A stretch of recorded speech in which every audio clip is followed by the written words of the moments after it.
예, 오늘 말씀의 주인공 이름이 뭐죠? 네, 다니엘이라 이름을 다니엘 이름을 다 아시죠? 그러니까 이제 뭐 혹시 처음 오신 분이 있거나 교회 안 다녀 보신 분이 있다고 해도 아마 아실 거예요, 다니엘을. 원래 이게 이제 문제를 내려고 했는데 벌써 띄워버리셨네. 이 공통점이 다니엘이죠.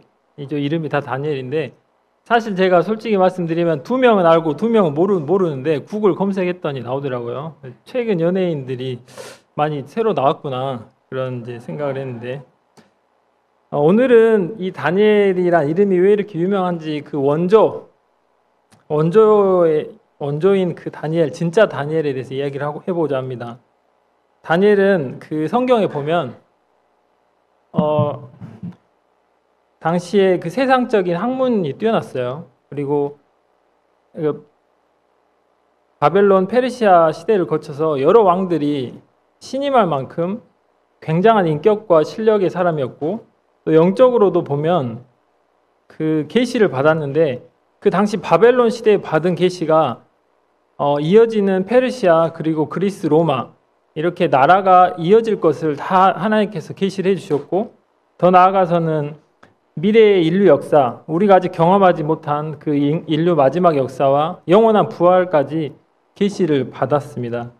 그래서 한마디로 하면 다니엘은 굉장히 탁월한 사람이다. 그렇게 이야기할 수 있는데 그러면 다니엘이 그런 탁월한 삶을 살았던 비결이 뭐였을까? 그게 사실 오늘 나와 있는 이 기도 충만했던 다니엘의 삶에서 우리가 그 비결을 찾아볼 수가 있습니다. 오늘 말씀을 통해서 오늘날 지금 이 땅을 사는 우리도 이 세상을 이기고 승리하는 탁월성을 가진 하나님의 백성으로 세워지기를 기도합니다. 먼저 오늘 말씀의 배경을 살펴볼 필요가 있습니다. 다니엘은 그 조국 이스라엘이 바벨론에게 완전히 멸망당하면서 소년 시절, 추정하기는 14살에서 15살 정도 소년 때 포로로 끌려갔습니다. 그래서 신분이 포로였어요. 근데 이제 느부갓네살 왕이 이스라엘의 똑똑한 청년들에게 이제 바벨론의 학문을 가르쳐서 왕 앞에 세우게 했는데 다니엘은 그들 중에서도 지혜가 아주 뛰어나서 주목을 받았습니다. 그런데 느부갓네살 왕이 어느 날은 자기가 어떤 꿈을 꿨는데 굉장히 번뇌하게 하는 이거 뭔가 신비한 꿈인데 그거를 말을 하고 해석을 하라고 해야 될 거 아니에요. 근데 이 꿈을 맞추고 해석까지 해라. 그래서 나라의 온 지혜자들을 다 협박을 했습니다. 근데 어느 누구도 그 꿈을 맞힐 수가 없죠. 그래서 죽이라고 명령을 했고 이제 아리옥이라는 사람이 다니엘도 죽으려고 찾아왔는데 그때 다니엘이 이제 새 친구들과 함께 하나님께 기도를 했어요. 그랬더니 하나님께서 간밤에 그 왕이 꾼 꿈을 그대로 보여주시고 그 해석까지 알려주셨습니다. 그래서 느부갓네살라는 왕은 다니엘을 높여서 온 나라를 다스리는 사람으로 세웠습니다. 이때부터 바벨론에서 다니엘의 영향력은 아주 컸습니다. 그리고 마지막 그 바벨론 왕인 벨사살 왕이 있는데요. 그때 이 왕이 그 예루살렘 성전에서 가지고 온 그릇들을 가지고 이제 막 흥청망청 술 파티를 벌이고 있었는데 그때 갑자기 손가락 하나가 나타나서 이런 벽에다가 막 글씨를 막 쓰고 사라지는 사건이 발생했습니다. 여러분이 그런 경험을 한다면은 어떤 느낌이실까요? 굉장히 이제 이 왕은 다리가 떨릴 정도로 두려워했는데 다니엘만 이 글을 해석을 해줬는데 이거는 왕이 하나님 보시기에 부족해서 회위되고 메대와 바사에게 나라가 넘겨질 것이라는 내용이었습니다. 그래서 그 말씀대로 그날 밤에 바로 이 벨사살 왕이 죽임을 당하고 오늘 말씀에 등장하는 메대 사람 다리오 왕이 나라를 얻게 됐습니다. 1, 2절을 봐보겠습니다. 이 다리오 왕은 나라를 얻자 고관 120명을 세우고 총리를 그중 위에 3명을 세웠는데 그중 한 명이 다니엘이었습니다. 다리오 왕이 자신이 나라를 차지한 날 있었던 아마 그 벨사살 왕의 그 손가락 벽 글씨 사건을 알았을 것 같고 또 그 글을 해석한 다니엘을 주목을 했던 것 같습니다. 또 그 전 바벨론 여러 왕들을 거쳐서 지혜와 탁월한 그 영적인 실력으로 유명했던 다니엘을 신임해서 기용을 한 것 같은데요. 3절을 보면 뿐만 아니라 다니엘은 그 3명의 총리들 중에서도 뛰어나서 이제 급기야 다니엘을 세워서 3명의 총리까지도 다스리는 최고위 관직에 세우게 됩니다. 그런데 이제 나머지 고관들의 입장에서는 어땠을까요? 다니엘을 보면 포로 출신이지, 민족도 다르지, 멸망한 바벨론의 신하였지.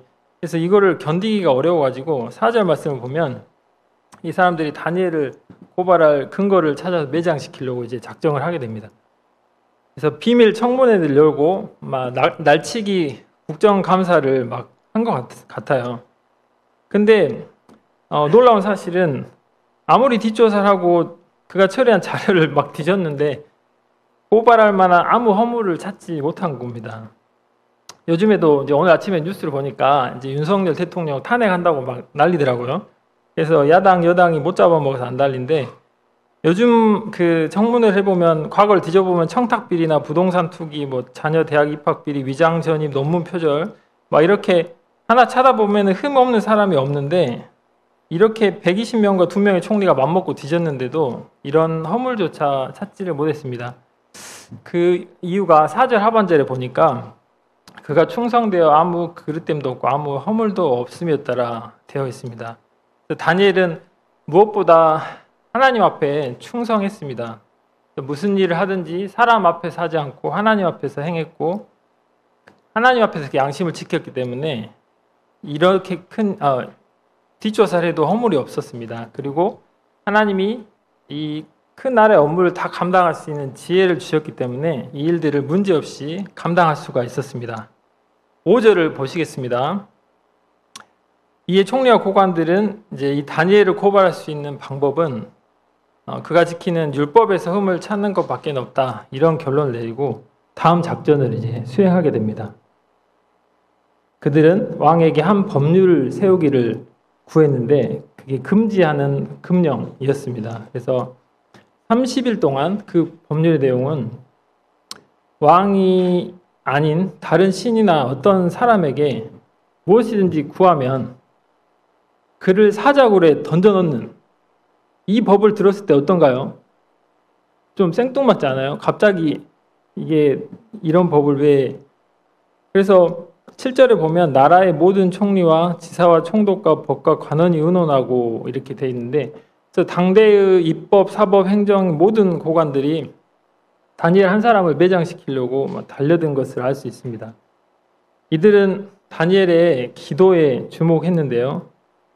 그들이 봤을 때 그 다니엘의 율법을 보니까 하나님을 향해 매일 드려지는 제사와 기도가 있다는 것을 알게 됐습니다. 그리고 정확히 그것을 불법으로 만들 수 있는 법을 건의한 것입니다. 그리고 한 가지 더 왕이 도장을 찍어서 그 당시 왕이 도장이 찍히면 이제 고치지 못하는 왕조차도 고칠 수 없는 법으로 만들어서 빠져나갈 구멍을 원천적으로 차단하는 완벽한 작전을 세운 것이죠. 다리오 왕이 이 법을 듣고 아마 갑자기 왜 이런 얘기를 하지 하는 생각이 들었을 것 같은데요. 그러면서도 그래 한 달 동안 나 외에는 아무에게도 못 구한다는 말이지 이러면서 아마 기분이 우쭐했을 것 같습니다. 그래서 왕은 이 신하들의 큰 그림을 모른 채 도장을 찍어주고 말았습니다. 다니엘도 이 법에 왕의 도장이 찍힌 것을 알았는데요. 그리고 당시 왕의 도장이 찍힌 조서는 왕조차도 고칠 수 없다는 것을 알고 있었습니다. 이제 이 법대로 하면은 앞으로 한 달 동안은 다니엘은 드러내놓고 기도할 수 없는 상황이 됐습니다. 이 상황 앞에서 다니엘은 어떻게 행동했을까요? 10절 말씀을 함께 읽어보시겠습니다. 시작.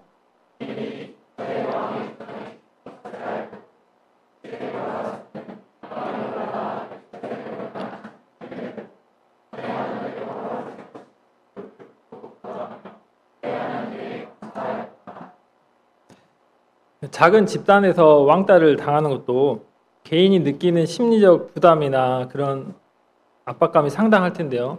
본인을 제외한 나라의 모든 대신들이 작정하고 자기를 죽이려고 계획을 짜고 실행에 옮겨졌을 때 더군다나 그 결과는 그 사자굴에 들어간다는 그런 상황을 맞닥뜨린 다니엘, 입장에 우리가 서 있다고 상상해 보면 어떨까? 우리가 느끼는 압박감은 엄청 클 것 같습니다. 그 총리로서 이 모든 법조문과 그 상황을 정확히 알았던 다니엘은 이런 상황에서 기도를 계속 한다는 것은 아마 불가능에 가까워 보입니다. 그런데 말씀을 보니까 이렇게 기록이 됐네요. 이것을 알고도 집으로 돌아가 전에 하던 대로 기도를 했다고 되어 있습니다. 목숨을 지키기 위해서 30일만 기도를 멈추고 속으로 기도를 한다거나 화장실에 들어갈 때만 몰래 기도를 해서 이 상황을 모면하는 방법도 있었을 것입니다. 그런데 그럼에도 불구하고 다니엘은 왜 이렇게 타협하지 않는 기도를 했던 것일까요? 오늘 10절 말씀을 통해서 우리는 다니엘의 태도를 통해서 삶을 승리케 하는 중요한 기도 생활의 원리들을 배울 수 있습니다. 첫째로 그의 기도의 절대성입니다. 다니엘에게 있어 신앙의 타협이란 처음부터 없었습니다. 그가 소년의 포로 신분으로 바벨론에 사로잡혀 왔을 때 왕의 고기와 기름진 음식을 다니엘은 거부했습니다. 그 이유는 그것은 우상에게 바쳐진 제물이었고 또 성경에서 그 많은 부정한 고기들이 있었기 때문입니다. 그런데 감히 포로 신분의 왕이 특별히 주는 음식을 거부하는 게 목숨이 위협할 수 있는 일이지만 그는 말씀의 원칙대로 조금의 타협도 거부했습니다. 그럴 때 하나님께서 이 다니엘에게 지식과 지혜를 주시고 또 모든 꿈과 환상을 해석하는 영적인 은사까지 부어주셨습니다. 그리고 또 한 가지는 그 하나님의 율법에 보면 매일 정해진 시간에 성전에 드려지는 제사가 있었습니다. 그걸 상번제라고 하는데요. 시간이 보면 우리 시간으로 아침 제사는 오전 9시, 저녁 제사는 오후 3시에 드려집니다. 그래서 막 유대인들이 어디 막 갑자기 엎드려서 막 기도하는 거 TV에서 본 적 있으시죠? 그게 뭐냐면 이 아침 제사 시간과 저녁 제사 시간 그리고 그 중간인 정오 12시에 유대인들이 어느 곳에 있든지 무릎을 꿇고 예루살렘 성전을 향해서 얘가 갑자기 엎드려가지고 막 기도를 하는 거예요. 다니엘은 이 율법의 말씀대로 하루 3번 기도를 했고 이 대적들이 이것을 이제 유심히 관찰해서 알게 된 거죠. 그 다니엘서 9장에 보면 그가 저녁에 드린 기도를 자기 저녁 제사를 드렸다 이렇게 표현하기도 하고 또 그렇게 기도하는 가운데 다니엘은 가브리엘 천사의 방문으로 막 응답을 받기도 했습니다. 이 기도 시간은 다니엘의 기도 시간은 율법을 따라 드리는 제사였으며 또 하나님과 은밀한 교제 가운데 하늘의 신령한 것들을 경험하는 예배의 행위였습니다. 그런데 다니엘은 이 기도 시간을 대신들의 모함과 정말 그 리얼한 죽음의 현실적인 위협 앞에서도 타협하지 않고 절대적으로 지켰습니다. 우리는 기도에 있어서 또 하나님과 만남에 얼마나 절대성을 가지고 있는지 생각해 볼 필요가 있겠습니다. 생각해 보면 우리는 목숨의 위협까지는 아니더라도 기도한다고 죽인다 이런 말 들어본 적 있으십니까? 여기서? 없으시죠? 목숨의 위협까지는 아니더라도 그런데 우리에게도 우리의 마음을 빼앗고 기도를 멈추게 하는 것들이 너무나 많습니다. 하다못해 기도하려고 눈만 감고 앉아있으면 온갖 잡생각들이 생겨나고 전에 하지 않던 막 집안 청소가 생각나고 뭘 시켜야겠다 그런 생각들이 막 나기 시작하죠. 그리고 또 진짜 신기한 게 있는데 유튜브 볼 때 2시간 길던가요? 금방 지나가죠. 근데 기도하려고 하루에 1시간 자 여러분 중에 유튜브 하루에 1시간도 안 보시는 분이 얼마나 되십니까? 그러니까 이런 영상 매체. 근데 기도 1시간 이상 하시는 분 하루도 빼지 않고 그러니까 앉아서 기도를 1시간 하는 게 왜 그렇게 어려운지요. 또 세상 일들에 대한 근심과 염려에 매달려서 기도의 자리에 나가지도 못하기도 합니다. 온갖 일들을 다 처리하고 사람들과 이야기하고 충동대로 하루를 보내고 이 우선순위를 다 뺏긴 채로 갈 시간이 돼버리기도 하는데요. 오늘 우리가 다니엘을 통해 볼 수 있는 것은 기도에 절대적인 우선순위를 두는 자세를 볼 수 있습니다. 이 죽음의 위협 앞에서 하나님 앞에 지금 무릎을 꿇고 있는 다니엘의 자세는 우리가 단순히 형식적인 율법 준수의 차원으로 이해하기는 어렵습니다. 이 다니엘의 행동은 자기 목숨보다 하나님을 선택하는 하나님을 향한 경외심과 절대적인 사랑의 표현이고, 또한 당대 왕들을 세우기도 하시고 패하기도 하시며 인류와 개인의 생사화복을 주관하시는 이 모든 상황 위에 계시는 하나님을 향한 믿음의 표현이었습니다. 다니엘은 이 목숨의 위협 앞에서도 집으로 돌아가 윗방 기도실에 올라갔고, 거기서 예루살렘을 향한 창문을 열었습니다. 우리도 세상 모든 만사를 뒤로 하고 절대적으로 기도의 윗방으로 올라가야 합니다. 그런데 기도의 자리로 가는 것은 철저히 우리의 자유의지에 속한 것으로 하나님이 대신 해줄 수는 없습니다. 이때 예루살렘은 하나님의 성전이 있던 곳이고 그 임재하심의 상징인데요. 우리에게 있어서는 하나님 나라 천국이고 또 동시에 성령님이 거하시는 우리의 깊은 영이라고 할 수 있습니다. 세상 일로 닫혔던 우리 마음의 창문을, 그리고 우리의 시선을 하늘로, 또 우리 깊은 영 안에 거하시는 성령님께로 열어야 합니다. 저희 집에 사진 기도실이 있는데요. 거기 앞에 이제 커튼 보이시죠? 노란색이 엄청 예쁜 커튼인데 이게 조지나 목장님께서 협찬을 해주셨습니다. 근데 저희 가족들은 이 커튼을 나니아 연대기에 나온 옷장의 그 문이다 이렇게 표현. 나니아 연대기가 2005년에 나온 영화예요. 그래서 또 세대 차이가 조금 네. 거기가 이제 C.S. 루이스라는 목사님이 쓴 환타지 소설인데요. 옷방에 가서 문을 열면 새로운 세계로 연결이 돼요. 근데 커튼을 열고 들어가면 다른 세계가 나온다는 건데요. 그 나니아 연대기 사진이죠. 한 번 더 클릭해 주세요. 들어가면 이렇게 제가 이렇게 신비하게 기도하는 모습이 지금 나오고 있는데, 우리가 이렇게 기도의 방으로 올라가 마음의 창을 하나님께 열 때 우리는 이 땅의 차원을 넘어 하늘의 영적인 세계로 진입하게 됩니다. 이제 그때부터는 혈과 육의 싸움이 아닌 영적인 싸움을 하게 되고, 승리하신 예수님의 말씀 안에서 우리도 승리자로 서게 됩니다. 그래야 할 때 육적인 이 땅의 일들도 하나님의 도우심으로 해결되어지는 것을 경험하게 됩니다. 우리가 이 신비로운 기도의 세계로 우리의 마음의 창문을 열고 절대적으로 나아가기를 기도합니다. 둘째로 다니엘의 기도의 습관성입니다. 뭐라고요? 습관성. 네. 다니엘은 보면 전에 하던 대로 하루 3번씩 무릎을 꿇고 기도했습니다. 즉 다니엘의 하루 3번 기도가 갑자기 그때 한 것이 아니고 오래전부터 해오던 기도의 습관이었습니다. 머나먼 이방 땅의 포로의 신분으로 어린 나이에 잡혀와서 우상을 숭배하고 왕의 절대적인 권력 앞에 온갖 유혹과 두려움에 휩쓸려 신앙의 지조와 순교를 잃기 쉬웠던 그에게 이런 하루 3번의 절대적인 기도 생활은 그를 하나님의 백성으로서의 정체성과 사명을 잃지 않게 지켜주는 거룩한 습관이었을 것입니다. 다음 말씀 한번 주시고요. 그 시편 55장 17절에 보면 저녁과 아침과 정오에 내가 근심하여 탄식하리니 여호와께서 내 소리를 들으시리로다. 다윗의 글입니다.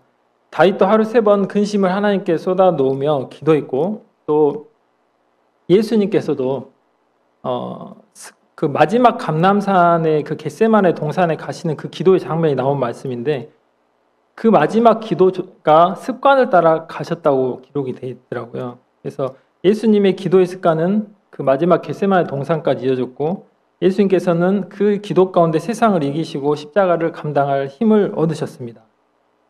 습관이 사람을 만든다는 말이 있습니다. 무엇보다도 기도의 습관은 우리를 영적으로 지켜주는 든든한 버팀목이 됩니다. 셋째로 다니엘의 감사하는 믿음의 기도입니다. 다니엘의 기도의 모습을 보면서 놀라운 점은 살려달라고 애원하거나 두려움에 떠는 것이 아니라 기도하며 그의 하나님께 감사하였더라, 이렇게 기록이 되어 있습니다. 생각해보면 기도는 어떻게 할 수 있다고 해도 어떻게 그 상황에서 감사가 나왔을까요?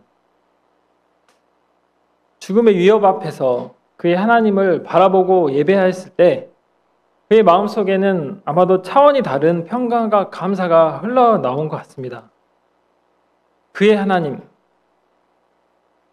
그가 바라본 그의 하나님은 바벨론 느부갓네살 시절에 꿈과 해석을 알게 못한다고 죽이러 왔을 때, 세 친구들과 함께 기도했을 때 그 해석과 꿈을 알게 해주시어 이 일로 인해 오히려 하나님이 왕을 찬양하고 다니엘과 세 친구들을 나라에서 높이 세워주게 하신 하나님이십니다. 또 그 하나님은 세 친구들이 우상에게 절하지 않고 하나님이 살아계신다면 자신들을 지켜주실 것이고 그리 아니지 않실지라도 우상에게 절하지 않겠다고 믿음의 순결을 지킨 그들을 풀무불에서 조금도 상하지 않게 건져주신 하나님이십니다. 또 느부갓네살 왕의 교만을 꺾으시고 마지막 벨사살의 교만도 심판하시고 그 뜻대로 다리오 왕을 세우신 역사의 주관자 하나님이십니다. 다니엘의 마음에는 하나님께서 이 상황도 허락하셨고 그분의 손안에 있기 때문에 죽음도 허락하신다면 감당케 하실 것이고 또 능히 구원하시면 구원하실 것이다. 이런 고백이 있었을 것 같습니다. 다 함께 빌립보서 4장 6절 7절 말씀을 함께 읽어보시겠습니다. 시작.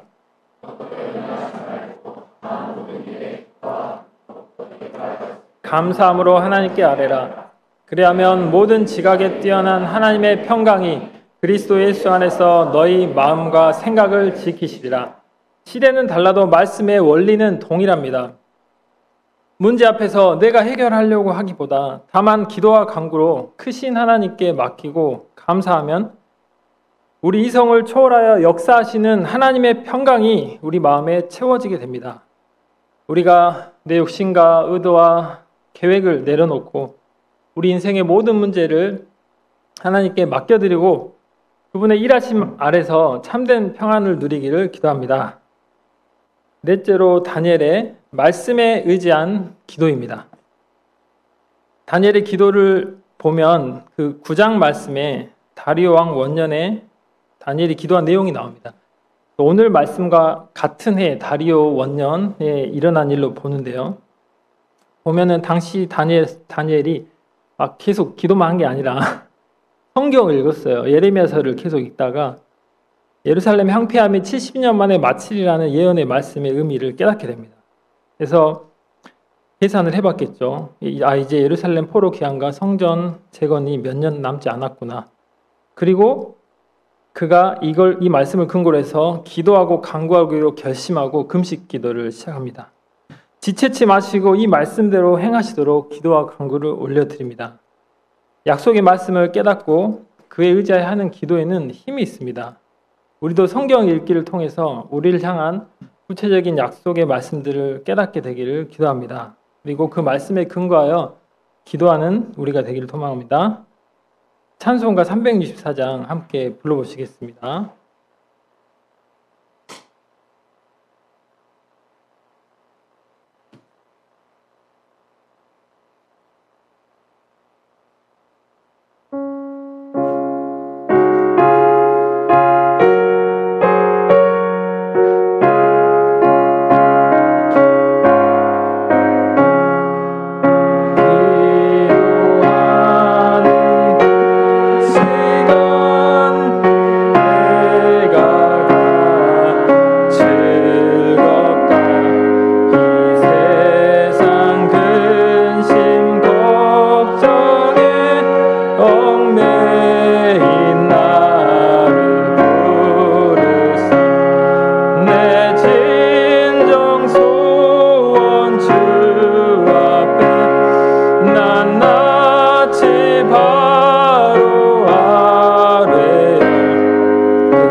감사합니다. 네. 무리들은 기도하는 다니엘을 유심히 지켜보다가 계획대로 퍼즐이 완성됐다며 기뻐서 왕께 나아가 고발했습니다. 왕이여, 왕이 이미 금령의 왕의 도장을 찍어 30일 동안에는 누구든지 왕의 어떤 신에게나 사람에게 구하면 사자굴에 던져넣기로 하지 아니하였나이까. 사로잡혀온 유다 자손 중에 다니엘이 왕과 왕이 도장에 찍힌 금령을 존중하지 아니하고 하루 3번씩 기도하나이다. 다니엘을 좋아했던 다리오 왕은 뒤통수를 제대로 얻어맞은 기분이었을 것 같습니다. 왕은 심히 근심하면서 혹시나 다니엘을 구해낼 방법이 없을까 하고 마음을 쓰고 애를 쓰다가 저녁이 됐습니다. 그러나 변개할 수 없는 법령과 계속되는 신하들의 요구에 결국 다니엘을 사자굴에 넣으라는 명령을 내리게 됩니다. 그러면서 왕은 다니엘에게 이렇게 말합니다. 다니엘아, 내가 항상 섬기는 너의 하나님이 너를 구원하시리라. 무거운 돌이 굴려지고 다니엘이 들어간 사자굴의 입구가 완전히 막히고 왕의 도장과 귀족들의 도장으로 임봉되어 이제는 어떤 사람도 그를 건져낼 수 없는 상태가 되었습니다.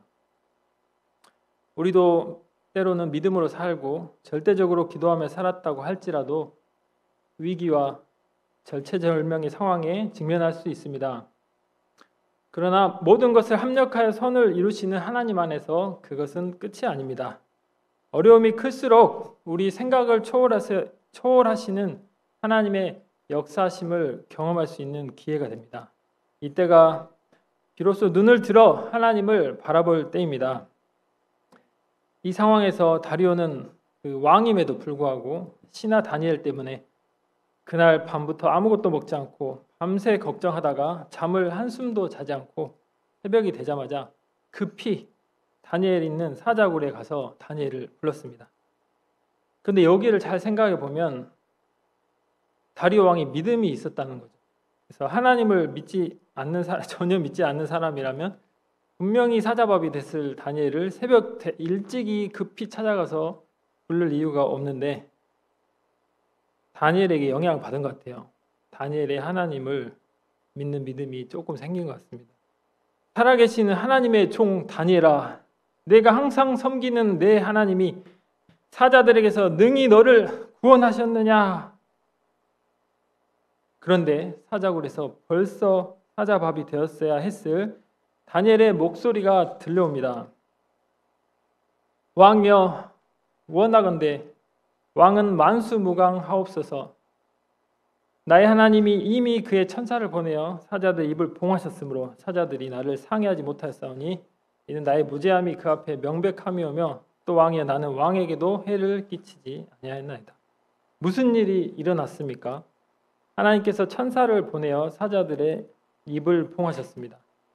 다니엘은 밤새 최고급 푹신한 사자털 소파에서 편히 잤는데 왕만 괜히 밤새고 다크서클이 턱까지 내려왔습니다.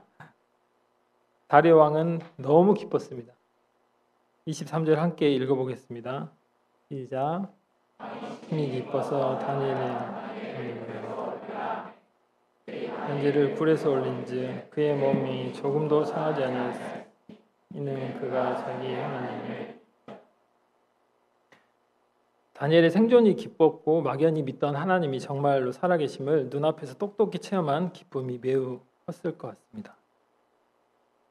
다니엘을 참수한 사람들은 사자굴에 넣자마자 밤새 다니엘을 구경만 했던 굶주린 사자들이 바닥에 닿기도 전에 뼈까지 부서뜨렸습니다. 다리오 왕은 이제 감격에 그 당시 자기가 다스리던 모든 언어가 다른 나라들의 조서를 내서 하나님의 살아계심을 선포했습니다. 내 관할 아래에 있는 사람들은 다 다니엘의 하나님 앞에서 떨며 두려워할지니 그는 살아계시는 하나님이시요 영원히 변하지 않으실 이시며 그의 나라는 멸망하지 아니할 것이요 그의 권세는 무궁할 것이며 그는 구원하기도 하시며 건져내기도 하시며 하늘에서든지 땅에서든지 이적과 기사를 행하시는 이로써 다니엘을 구원하여 사자의 입에서 벗어나게 하셨음이라. 오늘 말씀의 마지막 28절 말씀을 보면 이 다니엘이 다리오 왕의 시대와 바사 사람 고레스 왕의 시대에 형통하였더라 라고 기록되어 있습니다. 역사적으로 이 다리오 왕은 재임 2년 만에 죽고 고레스가 메대와 바사를 통합한 페르시아의 초대 왕이 되었습니다.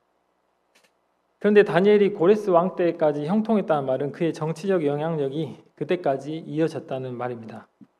예루살렘 멸망 70년이 되는 해인 고레스 부임 원년에 다니엘의 위치에서 다니엘은 기도하던 대로 고레스 왕에게 예루살렘 성전 재건을 부탁했을 것이고 고레스는 이제 드디어 포로 귀환과 성전 재건의 명령을 내리게 됩니다.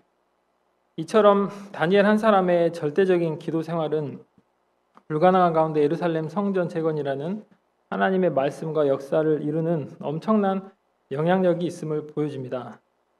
우리의 기도 생활도 나 한 사람 사는 것으로 끝나지 않을 것입니다. 우리가 하나님께 절대적이고 간절한 기도로 나아갈 때 가족이 살고 양들이 살고 교회가 살고 한국이 살고 세계가 살아나게 될 것입니다. 다니엘의 기도는 절대적이었고 정해진 장소에서 습관을 따라 하는 것이었으며 또 감사와 평강을 체험한 기도, 말씀에 의지한 기도였습니다. 이런 기도 생활을 통해 그의 마음은 세상도 자신도 아닌 하나님과 그 말씀으로 충만케 됐습니다. 그리고 그 믿음으로 두려움을 이기고 세상을 이기는 삶을 살았습니다. 기도는 하나님의 충만으로 나를 채우는 문을 여는 행위입니다. 우리가 믿음으로 또 예수님으로 사랑으로 충만케 되는 길입니다. 그런데 우리가 이 기도를 배우는 유일한 방법은 기도를 하는 것이라고 합니다. 우리가 정해진 곳에서 습관을 만들어 기도함으로 기도의 맛을 경험하고 또 그 맛을 경험함으로 더욱 기도에 빠지고 기도로 충만해지는 삶이 되기를 소망합니다. 저는 어릴 때부터 귀로만 듣던 하나님을 고3 여름 수련회에서 말씀을 듣고 기도하는 중에 만나게 됐습니다. 그때 하나님의 은혜로 마음에 한 번도 경험해보지 못한 평강과 기쁨이 흘러나왔습니다. 그 은혜로 기도하다 보니 점심, 저녁 식사 후에 또 화장실 한 구석이나 빈 강의실에서 기도하고 집에 갈 때 교회에 들려서 하루 3번 기도하게 됐습니다.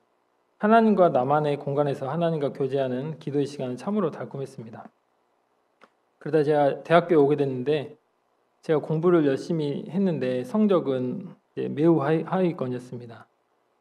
그래서 제가 공부를 잘하게 보였는지 장학금 근처에 있는 애들이 저한테 와서 물어보는데 제가 가르쳐 주긴 했는데 나중에 성적을 보면 그러더라고요.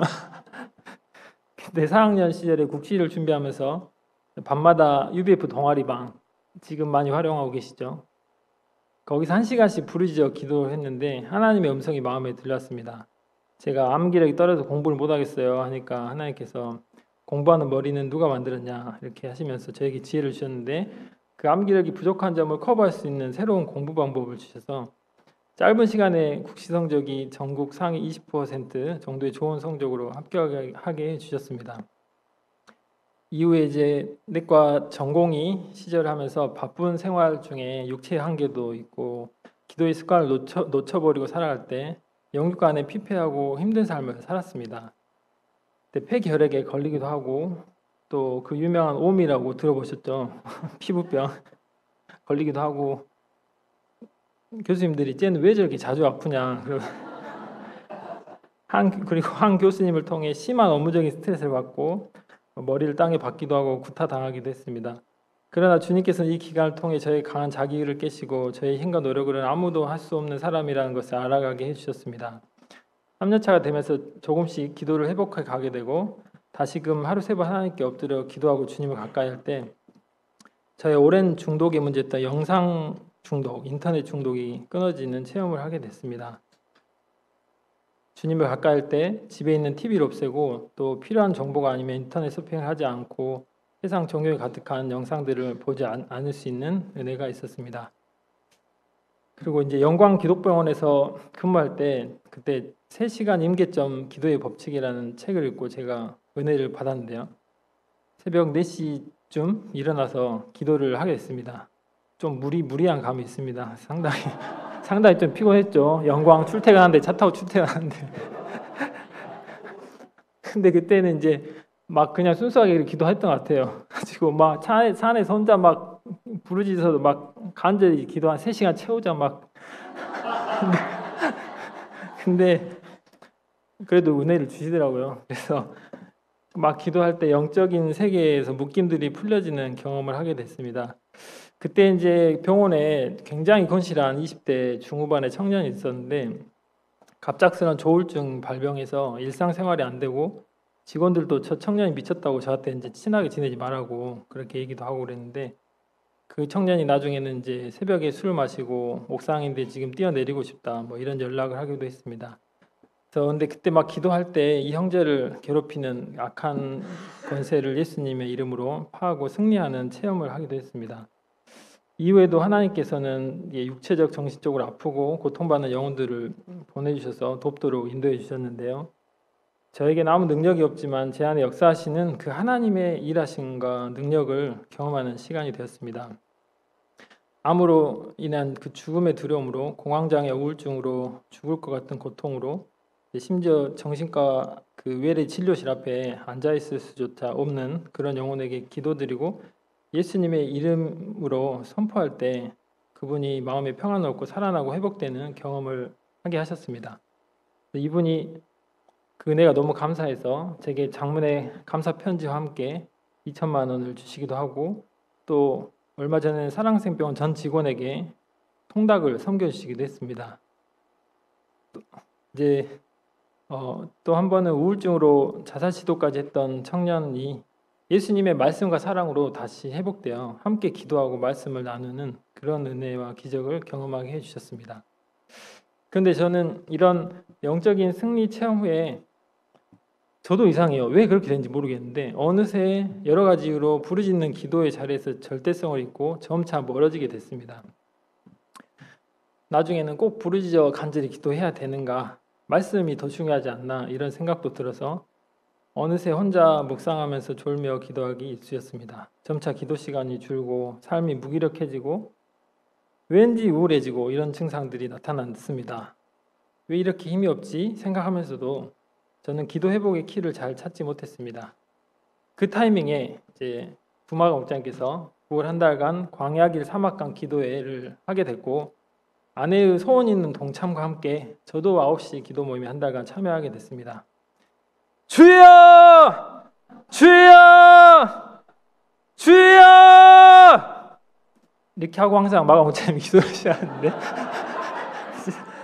같이 이렇게 하니까 머리가 맑아지더라고요. 이 잡생각이 사라지면서 이제 영적으로 하나님께 이렇게 나아가는 길이 열리는 듯한 그러면서 영적인 힘이 났습니다. 그래서 이제 한 달간 기도가 끝났어요. 그래서 이제 이대로 이제 기도 또 혼자 어떻게 하게 되나 했는데 이제 저한테 다니엘서 말씀 맡겠다는 봤는데 기도 충만이에요 말씀이. 그래가지고 아내한테 얘기를 했더니 기도 충만 말씀을 찾으려면 본인이 먼저 기도가 충만해야 돼. 그러면서 저한테 성전에 가서 저녁마다 계속 기도하라고 이렇게 방향을 줘가지고 다시 또 한 달간 9시마다 기도를 하게 됐습니다. 그래서 이제 저는 본의 아니게 지금 2달간 기도를 하게 됐어요. 근데 기도를 하다 보니까 이 기도의 맛이 이런 거구나. 이게 성전에 나와서 기도하니까 또 더 은혜가 있어요. 앞에서 아브라함이가 막 굵은 목소리로 막 기도하니까 또 저한테도 막 불이 오더라고요. 그래서 저의 영이 막 생명을 얻고 마음에 다시 기쁨과 힘이 생겨나고 말씀의 맛이 달라지는 것을 느꼈습니다. 이거구나. 내가 이걸 또 놓쳤네. 그런 생각을 했는데요. 말씀 준비하면서 말씀 묵상하고 기도하면서 기도가 나에게 있어 나의 신앙생활에 있어서 어떤 것일까 다시 한번 생각해 보게 됐습니다. 보면은 믿음으로 산다고 하지만 날마다 옛 본성대로 행하기를 잘하는 저를 보는데요. 어제 은혜 받고 충만했다고 오늘 승리한 것이 아니고 아침에 은혜 받았다고 그날 하루 종일 저녁까지 그런 삶을 사는 것도 아니었습니다. 올해 요절 말씀으로 갈라디아서 2장 20절 말씀을 주셨는데요. 내가 그리스도와 함께 십자가에 못 박혔나니 그런즉 이제는 내가 사는 것이 아니 오직 내 안에 그리스도께서 사시는 것이라. 제가 기도할 때 바로 하나님께서 저에게 이 말씀을 이루시는 것을 발견하게 됩니다. 그래서 하루 3번 기도할 때 또 더 나아가서 그 중간중간 지속적으로 기도하는 가운데 하나님께서는 깊이 기도할수록 저의 정욕과 혈기와 교만을 발견하게 하시고 십자가 앞에 회개하게 하십니다. 그리고 또 깊이 기도하면 말씀이 은혜가 되고 제 안에 예수님으로 채워지는 것을 경험합니다.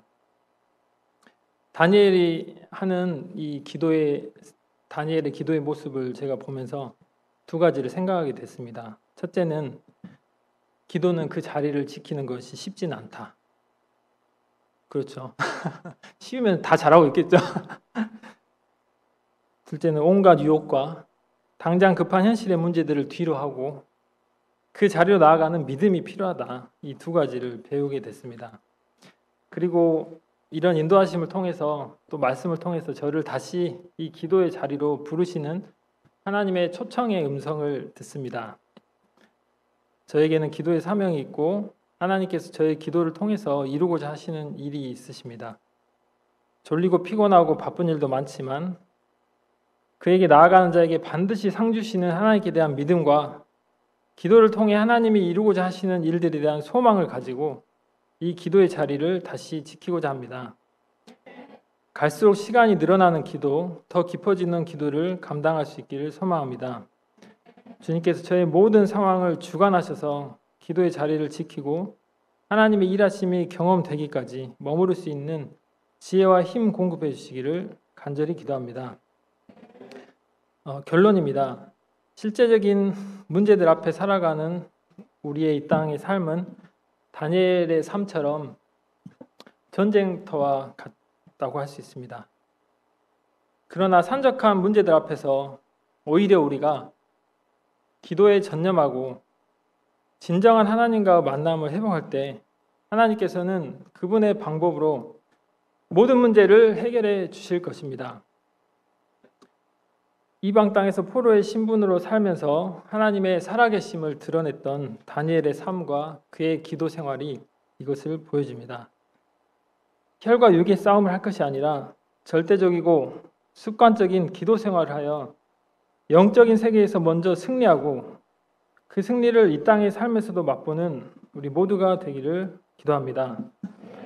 무엇보다 우리의 결단과 하나님의 말씀을 우리 삶에서 실천할 수 있도록 모든 상황을 주관하시고 역사하셔서 이끌어 주신 하나님의 은혜를 간구합니다.